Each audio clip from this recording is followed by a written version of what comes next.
Ministri i Arsimit e Vesna Janevska ka paralajmëruar mundësinë e mbylljes së disa universiteteve në vend, nëse gjatë procesit të vlerësimit konstatohen mangësi që nuk do të korrigjohen. Ajo tha se kontrollet në institucionet e arsimit të lartë po vazhdojnë dhe se për herë të parë, pas një periudhe të gjatë, po zhvillohen vlerësime me përfshirjen e ekspertëve të huaj.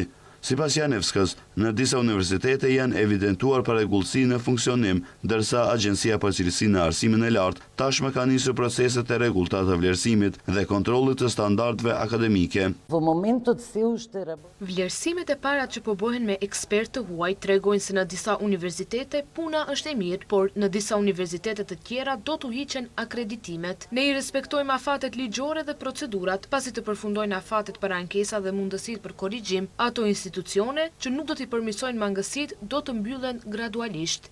Ministria nuk bëri të ditur emra konkret të institucioneve, por theksoi se procedura do të zhvillohet në përputhje me ligjin, duke u dhënë institucioneve mundësi për ankesa dhe për përmirësimin e mangësive të konstatuara.